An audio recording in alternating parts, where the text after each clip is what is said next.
बारे में पढ़ चुके हैं और अब अपन चर्चा करने वाले हैं हिमालय से बेसिक कॉन्सेप्ट से संबंधित प्रश्न भी आ सकते हैं, उनके ऊपर लोग चर्चा करेंगे। स्पेशल ये प्रश्न आपके लेवल को देखते हुए बनाया जा रहा है कि अब आरपीएससी है वो ऐसे नहीं पूछने वाली है, अब बड़े शानदार ढंग से प्रश्न। तो अपन तमाम चीजों को अपने मस्तिष्क में बैठाते हुए प्रश्न मान लीजिएगा आपके सामने आ गया कि सर्वोच्च जो चोटियां हैं वो चोटियां नेपाल हिमालय में ही क्यों पाई जाती हैं। मान लेते हैं आपके मन में प्रश्न आ जाए, आपके मन में क्या किसी के मन में प्रश्न आ सकता है कि सर्वोच्च चोटियां नेपाल में ही क्यों पाई जाती हैं, आखिर इसकी वजह क्या है। पहली बात तो अपन कह सकते हैं कि ये भूसन्नति का, कौन सी सन्नति का, जो टेथीस भूसन्नति थी, इस भूसन्नति का मध्यवर्ती भाग।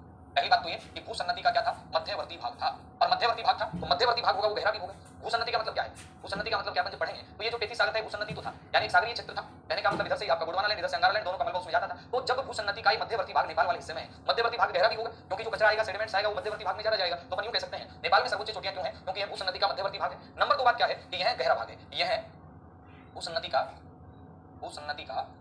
गहरा भाग, मध्यवर्ती भाग भी है और साथ साथ याद रखना यह भूसन्नति का कैसा भाग है, गहरा भाग।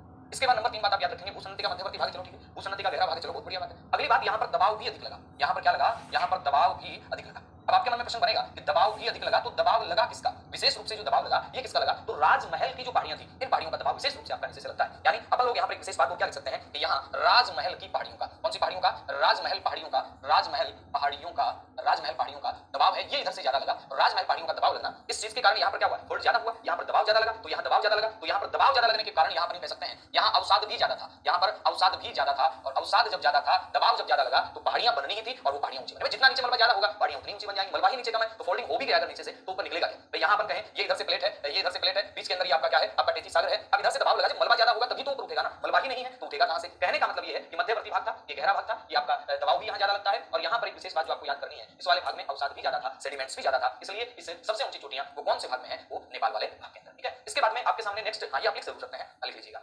इसके बाद में आपके सामने नेक्स्ट क्या बन सकता है, नेक्स्ट आपके सामने प्रश्न जो बन सकता है वो ये है क्या कि उत्तरी ढाल मंद है हिमालय का और दक्षिणी ढाल खड़ा है। अभी मैंने क्या कहा, उत्तरी ढाल हिमालय का मंद है और दक्षिणी ढाल खड़ा है। ऐसा क्यों है, ऐसा इसलिए है क्योंकि, ऐसा क्यों है क्योंकि बल दक्षिण से ही लगा, क्योंकि बल की अधिकता दक्षिण से रही, बल की अधिकता किधर से रही, तो अपना उत्तर आएगा क्योंकि बल की जो अधिकता है ये दक्षिण से रहती है और बल की अधिकता दक्षिण से ज्यादा रही, इसलिए ही आपका क्या रहा, दक्षिणी ढाल खड़ा रह गया, उत्तरी ढाल। उत्तर में क्यों नहीं रही, क्योंकि उत्तर में तो कौन सा पठार था, तो अपन कहेंगे उत्तर में तो कौन सा पठार था, उत्तर में तो आपका तिब्बत का पठार था, और उस तिब्बत के पठार ने क्या किया, उत्तर में तो तिब्बत का पठार था और उस तिब्बत के पठार ने उधर से ज्यादा कोई काम नहीं किया, तो वो वाला जो भाग रहा वो कैसा रहा, वो मंद ढाल रहा, और इधर से जब दबाव लगा अधिकता से तो यहाँ पर ढाल कैसा हो गया, तीव्र।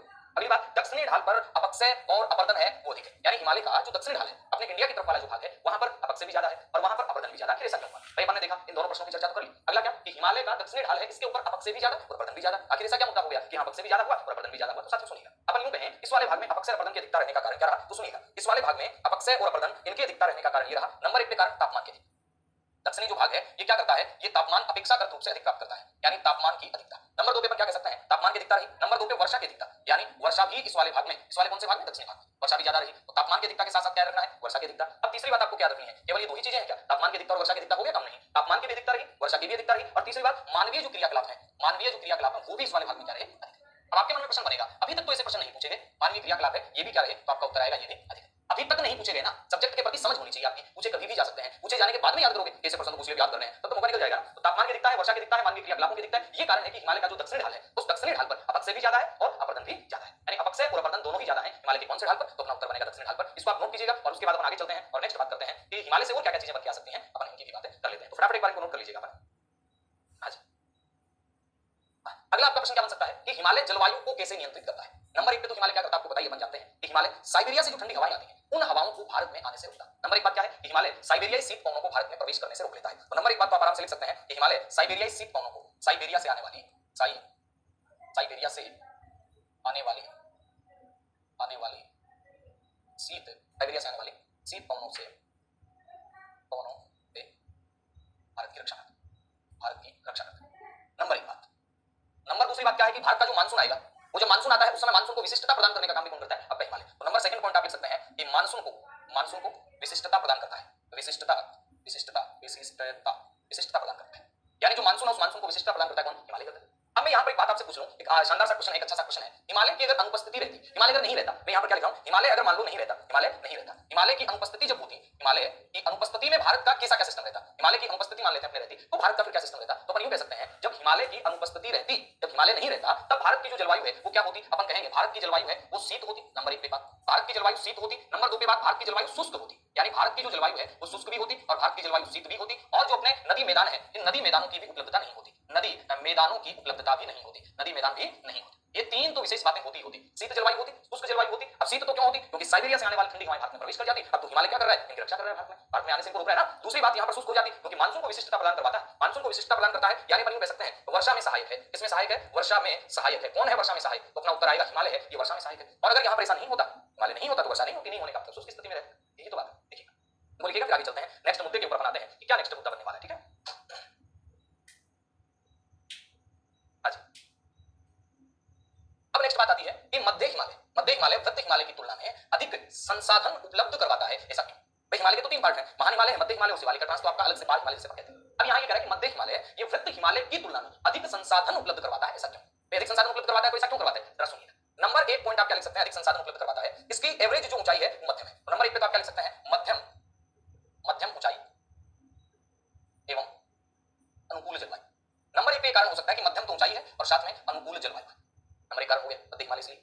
नंबर दो पे अपन कह सकते हैं, नंबर दो पे अपन कह सकते हैं वनस्पति की अधिकता, वनस्पति की उपलब्धता। नंबर दो पे वनस्पति की उपलब्धता है। नंबर तीन यहाँ पर वर्षा जल पूरित नदियां हैं। नंबर तीन ऐसा क्यों महत्वपूर्ण है? वर्षा जल पूरित नदियां यहाँ पे है, वर्षा जल पूरित नदियां, वर्षा जल पूरित नदियां यहाँ पे। नंबर चार पे क्या हो सकता है? विकसित मिट्टी यहाँ पे है, यानी सुविकसित ढंग से जो मिट्टी होनी चाहिए, विकसित मिट्टी की उपलब्धता यहाँ पे। और विकसित मिट्टी की उपलब्धता के बाद में यहाँ पर इसका मतलब विकसित जो मिट्टी है इसका मतलब यहाँ पर बागान वगैरह भी है, बिल्कुल है। और इस विकसित मिट्टी की उपलब्धता के कारण बागानों के लिए अनुकूल, बागानों के लिए ये अनुकूल है। तो यहाँ पर इस मध्य हिमालय वाले भाग में बागान वगैरह हैं, ये भी आपके लगाए जाते हैं। ऐसा क्यों? ऐसा क्यों? आखिर क्यों? ऐसा इसलिए क्योंकि मध्य हिमालय ये क्या करता है? ये महान हिमालय की तुलना में अपने को अधिक संसाधन उपलब्ध करवाता है। वो संसाधन उपलब्ध क्यों करवाता है? क्योंकि वहां पर वनस्पति की उपलब्धता है, क्योंकि वहां पर वर्षा से पूरित नदियां हैं, मध्यम ऊंचाई है, अनुकूल जलवायु है, वहां की विकसित मिट्टी की उपलब्धता है, बागानों के लिए वहां पर अनुकूल है। इसके अलावा कह सकते हैं कि यहाँ पर प्रमुख पर्यटन स्थल है, यहाँ पर क्या है? प्रमुख पर्यटन स्थल है। तो मैं नेक्स्ट पॉइंट ये भी लिख सकता हूँ, शायद दिखाई दे रहा होगा, प्रमुख पर्यटक स्थल है। यहाँ पर क्या है? प्रमुख पर्यटक स्थल है, यहाँ पर प्रमुख पर्यटक स्थल भी यहीं पर मौजूद है। इसके बाद में अपन ये कह सकते हैं कि यहाँ पर सघन जनसंख्या है, यहाँ पर कैसी जनसंख्या है? तो अपन कहेंगे यहाँ पर सघन जनसंख्या है, अपेक्षाकृत रूप से सघन जनसंख्या। किसकी अपेक्षा? सघन जनसंख्या किसकी अपेक्षा? तो अपन कहेंगे महान हिमालय की अपेक्षा। अपेक्षाकृत रूप से कैसी जनसंख्या है? तो अपना उत्तर आएगा यहाँ पर सघन जनसंख्या है। प्रश्न क्या था? प्रश्न को समझना, साथ साथ नोट करते भी चलेंगे, पर ये बिल्कुल समझ विकसित करेंगे आपकी। मध्य हिमालय वृत्त हिमालय की तुलना में अधिक संसाधन उपलब्ध करवाता है, ऐसा क्यों? पहला कारण ऐसा क्यों? ऐसा इसलिए क्योंकि मध्यम ऊंचाई और अनुकूल जलवायु, वनस्पति की उपलब्धता है, वर्षा जल पूरित नदियां यहाँ पे है, विकसित मिट्टी की उपलब्धता है, बागानों के लिए अनुकूल है, प्रमुख पर्यटक स्थल यहाँ पे पाए जाते हैं, और बात करें सघन जनसंख्या यहाँ पे पाई जाती है अपेक्षाकृत रूप से। और क्या बातें हैं? और भी बहुत सारी बातें हो सकती है, लेकिन इतनी बातें तो अपने लिए महत्वपूर्ण है। इसके बाद में नेक्स्ट प्रश्न की ओर बढ़ेंगे, देखते हैं क्या नेक्स्ट प्रश्न आता है। तो यहाँ एक बार आप नोट कर लीजिएगा, लिख लीजिएगा, ठीक है? अच्छा अब देखिएगा, इसके बाद हम बात करते हैं, प्रश्न क्या था कि अधिकतम जैव विविधता शिवालिक में है, ऐसा क्यों? अधिकतम जो जैव विविधता है वो कहां पर शिवालिक? नंबर पहली बात तो आप ये लिख सकते हैं कि अनुकूल जलवायु। इस वाले भाग में जो जलवायु है वो कैसी जलवायु है? तो अपन कहेंगे इस वाले भाग के अंदर जो जलवायु है वो अनुकूल जलवायु है, नंबर एक बात। नंबर दो बात वो क्या हो सकती है? ये वाला जो भाग है ये संक्रमण पेटी में है, ये वाला भाग संक्रमण पेटी में है, संक्रमण पेटी का मतलब ये शिवालिक और मैदान के बीच का, यानी इधर से शिवालिक आ गया, इधर से मैदान आ गया, तो ये यहाँ पर संक्रमण पेटी है। संक्रमण पेटी का मतलब यूं कह सकते हैं यहाँ पर भाबर और तराई क्षेत्र है, यहाँ पर भाबर और तराई क्षेत्र है, और भाबर और तराई क्षेत्र होने के कारण ये वाला भाग है ये क्या है? जैव विविधता की दृष्टि से क्या है? आपका अधिक समृद्ध। नंबर अगली बात, यहाँ पर सूर्याताप की अधिक प्राप्ति, यहाँ पर सूर्याताप की अधिक प्राप्ति, सूर्याताप की अधिक प्राप्ति, ये भी क्या है? सूर्याताप की अधिक प्राप्ति का होना ये भी यहाँ पर किस चीज में सहायता देता है? जैव विविधता की अधिकता। चलो ठीक बात है, यहाँ पर सूर्याताप की अधिक प्राप्ति है, यहाँ पर वर्षा की प्राप्ति, यहाँ पर वर्षा की प्राप्ति भी होती है, यहाँ पर किसकी प्राप्ति होती है? वर्षा की भी यहाँ पर प्राप्ति होती है। कौन से हिमालय में? शिवालिक। अनुकूल जलवायु है, संक्रमण पेटी है, शिवालिक और मैदान के बीच की, भाबर तराई क्षेत्र यहाँ पे आ जाता है, सूर्याताप की अधिक प्राप्ति यहाँ हो जाती है, वर्षा की प्राप्ति यहाँ अधिक हो जाती है। इसलिए शिवालिक वाला जो भाग है ये क्या है? जैव विविधता की दृष्टि से आपका महान हिमालय है, मध्य हिमालय है, उनसे थोड़ा सा अलग दृष्टिकोण में आ जाता है। इसके अलावा यहाँ पर क्या है? तो यहाँ पर अपन कहेंगे वृक्षों की भी अधिकता है, उष्ण और उपोष्ण जलवायु है। तो आप नेक्स्ट पॉइंट लिख सकते हैं यहाँ पर उष्ण व उपोष्ण जलवायु है, उष्ण और कैसी जलवायु है? उपोष्ण। तो आप लिख सकते हैं उष्ण व उपोष्ण जलवायु, उष्ण व उपोष्ण तुल्य जलवायु, उष्ण व उपोष्ण तुल्य जलवायु है। यहाँ पर वृक्षों की अधिकता है, तुल्य जलवायु। और नेक्स्ट जो पॉइंट है वो है यहाँ पर वृक्षों की अधिकता है, यहाँ पर किसकी अधिकता है? वृक्षों की अधिकता है। और ये कारण है यहाँ का क्या? यहाँ पर शिवालिक के अंदर आपका जैव विविधता अधिक पाई जाती है, शिवालिक में जैव विविधता अधिक पाई जाने का कारण है यहाँ उपजाऊ मिट्टी भी आपको आ जाती है, इसलिए यहाँ पर ये तमाम चीजें पाई जाती है। मौसम थोड़ा चल रहा है, ध्यान रखिएगा आप इतना, है ना?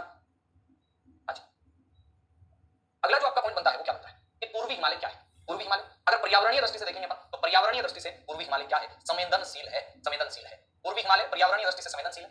अगर मैं वायुमंडलीय दृष्टि से देखता हूं तो वायुमंडलीय दृष्टि से ये समृद्ध है, वायुमंडलीय दृष्टि से संपन्न। वायुमंडलीय दृष्टि से संपन्न का मतलब क्या है? वायुमंडलीय दृष्टि से संपन्न का मतलब ये है कि यहाँ पर आपको बहुत सारी चीजें मिलेंगी इस वाले भाग में, यानी आर्द्रता जो है, यानी मेन जो काम है ये यहाँ पर आर्द्रता है, ये बहुत ज्यादा पाई जाती है, यहाँ पर वर्षा है ये हो जाता है, यहाँ पर आपका कुहासा भी पाया जाता है। तो कहने का मतलब वायुमंडलीय जो घटनाएं हैं वो यहाँ पर बहुत ज्यादा होती है, आर्द्रता, वर्षा, कुहासा। कौन से भाग में? पूर्वी हिमालय में। बात आती है कि पूर्वी हिमालय में तापमान का विचलन कम होता है या अधिक होता है। पहली बात तो देखिएगा तापमान का विचलन क्या होता है। तापमान के विचलन का मतलब यह है कि तापमान में परिवर्तन के अचानक से ज्यादा हो जाना, अचानक से कम हो जाना, फिर ज्यादा होना, फिर कम होना। तापमान में जो परिवर्तन है वो यहाँ पर ज्यादा होता है या कम होता है, तो अपना उत्तर आएगा तापमान में जो विचलन है। विचलन का मतलब आप क्या समझेंगे, तापमान में परिवर्तन। तो तापमान में जो परिवर्तन यहाँ पर है ये कैसा होता है, कम होता है। अब फिर आपका प्रश्न बनेगा कि यहाँ पर तापमान में विचलन कम तो होता है लेकिन कम क्यों होता है, इसके पीछे का कारण क्या है। नंबर एक कारण है समुद्र से समीपता। नंबर एक कारण क्या है, समुद्र से समीपता। समुद्र से समीपता। नंबर दो कारण क्या हो सकता है, वायुमंडल की आर्द्रता। नंबर दो कारण क्या हो सकता है, वायुमंडल की आर्द्रता। ये भी एक कारण हो सकता है। समुद्र से समीपता इसका कारण है, वायुमंडल की आर्द्रता इसका कारण है, किसका, यहाँ पर तापमान में विचलन नहीं होता इसका। और नंबर तीन पे कारण हो सकता है सघन वनस्पति। नंबर तीन पे कारण क्या हो सकता है, सघन वनस्पति। ये तीनों ही कारण किस चीज के हैं, समुद्र से समीपता है, वायुमंडल की आर्द्रता है, सघन वनस्पति है। ये तीनों ही कारण है कि तापमान में विचलन पूर्वी हिमालय में पश्चिम हिमालय की तुलना में कम होता है। पश्चिम हिमालय में तापमान विचलन ज्यादा होता है, पूर्वी हिमालय में तापमान में विचलन या तापमान में परिवर्तन जो है वो क्या होता है, कम होता है। कारण क्या है, समुद्र से समीपता इसका कारण है, वायुमंडल की आर्द्रता इसका कारण है, सघन वनस्पति इसका कारण है। अब बात आती है जैसे पूर्वी हिमालय ये पर्यावरणीय दृष्टि से संवेदनशील है, चलो अच्छी बात है। तो पश्चिम हिमालय ये भूकंप की दृष्टि से, पश्चिम हिमालय ये भूकंप व भूसंखलन, भूकंप व भूसंखलन से संवेदनशील, भूसंखलन दृष्टि से संवेदनशील है, याद रखना। यानी पश्चिमी हिमालय में पूर्वी हिमालय की अपेक्षा भूकंप और भूसंखलन ये क्या होते हैं, ये आपका ज्यादा होते हैं। तो पश्चिमी हिमालय है ये भूकंप और भूसंखलन की दृष्टि से क्या है, संवेदनशील आपका जाता है। भूकंप और भूसंखलन है, मृदा संकलन है, ये मृदा संकलन भी मैं लिख देता हूं। मृदा जो संकलन है ये भी कौन से हिमालय में अधिक पाया जाता है, तो अपना उत्तर आएगा ये आपके इसी हिमालय में अलग पाया जाता है। पूर्वी हिमालय है इसमें वन संवेदनशीलता है, मैं लिख सकता हूं वन संवेदनशील है। क्यों है वन संवेदनशीलता, क्योंकि यहाँ पर झूमिंग कृषि की जा रही है। कौन सी कृषि, झूमिंग कृषि की जा रही है। और लगातार झूमिंग कृषि होने के कारण इस वाले भाग में वन जो है उनकी लगातार क्या हो रही है, वनों की लगातार कटाई हो रही है। और पूर्वी जो हिमालय है ना वहां की मृदा उपजाऊ और जलोढ़ है, लेकिन ढलान पर होने के कारण यहाँ पर अपरदन का और मृदा के संकलन का शिकार है। यानी पूर्वी हिमालय यहाँ की मृदा कैसी है, उपजाऊ है। यहाँ की मृदा है ये कैसी है, पूर्वी हिमालय की उपजाऊ है। लेकिन उपजाऊ तो है, मृदा उपजाऊ, लेकिन अपरदन हो जाता है इसका। अपरदन क्यों हो जाता है, क्योंकि ये ढलान वाले क्षेत्र में आपका पड़ती है, इसलिए इसका अपरदन हो जाता है। पूर्वी हिमालय मृदा उपजाऊ है लेकिन यहाँ क्या होता है, अपरदन आपका अधिक हो जाता है। कौन से हिमालय की बात कर रहे हैं, पूर्वी हिमालय की बात कर रहे हैं। तो ये अपने हो गया, ये क्वेश्चन दिया हुआ था, इसकी बात अपने कर ली। इसके बाद क्या हो सकता है देखते हैं, उसकी भी बात कर लेते हैं। और नेक्स्ट क्वेश्चन क्या होगा, अब देखिएगा नेक्स्ट जो क्वेश्चन आपका है वो है पश्चिम हिमालय की तुलना में पूर्वी हिमालय की हिम रेखा में विचलन जो होता है। देखिएगा यहाँ विचलन तापमान में भी कम होता है और हिम रेखा के अंदर भी विचलन कम होता है। ध्यान दीजिएगा मेरी बात पर, मैंने क्या कहा कि पश्चिम हिमालय की तुलना में पूर्वी हिमालय की हिम रेखा में जो विचलन है वो विचलन क्या होता है, कम होता है। यानी हिम रेखा जितनी एक सामान्य ऊंचाई पर रहती है वो उतनी ही लगभग बनी रहती है, उसमें ज्यादा कोई विचलन या परिवर्तन नहीं। इसके कारण क्या क्या हो सकते हैं, तो इसके कारणों में नंबर एक पे आप कारण क्या लिख सकते हैं, इसका नंबर एक के ऊपर आप कारण लिख सकते हैं। क्या लिख सकते हैं कि बंगाल की खाड़ी की समीपता है तो तापमान की नियमितता। बंगाल की खाड़ी की समीपता, बंगाल की खाड़ी की समीपता अतः ताप की नियमितता, अतः तापमान की नियमितता, यानी नंबर एक पे बात आती है बंगाल की खाड़ी की समीपता है। बंगाल की खाड़ी की समीपता होने के कारण तापमान की क्या है, नियमितता है। नंबर एक बात होगी, ठीक बात है। नंबर दो पे अपन क्या कह सकते हैं, सघन वनस्पति। नंबर दो पे अपन कह सकते हैं इस वाले भाग में वनस्पति है वो क्या है, वो सघन वनस्पति वाला भाग है। और जब सघन वनस्पति वाला भाग होगा साथियों तो यहाँ पर आप कहेंगे आर्द्रता और जल की भी पर्याप्तता रहेगी। सघन जब वनस्पति होगी तो क्या होगा, आर्द्रता और जल की पर्याप्तता रहेगी। सघन जब वनस्पति होगी तो आर्द्रता व जल की पर्याप्तता, आर्द्रता की भी पर्याप्तता रहेगी और जल की भी पर्याप्तता रहेगी। और इतना सब होने के कारण क्या है, पूर्वी हिमालय है इसकी हिम रेखा के अंदर विचलन होता है। अब एक प्रश्न मैं आपके लिए दे देता हूं, आपके लिए खुद खोजिएगा, हालांकि मैंने तो बताना ही है, फिर बताइए आपको कि पूर्वी हिमालय में हिमरेखा की ऊंचाई अधिक है या पश्चिमी हिमालय में हिमरेखा की ऊंचाई अधिक है। क्वेश्चन क्या बना रहा हूं मैं, पूर्वी हिमालय में हिमरेखा की ऊंचाई अधिक है या पश्चिमी हिमालय में हिमरेखा की ऊंचाई अधिक है, और अगर है या नहीं है तो क्यों है और क्यों नहीं है। ये आज का आपके लिए चैलेंजिंग क्वेश्चन है। मिलते हैं बहुत जल्द, तब तक के लिए नमस्कार।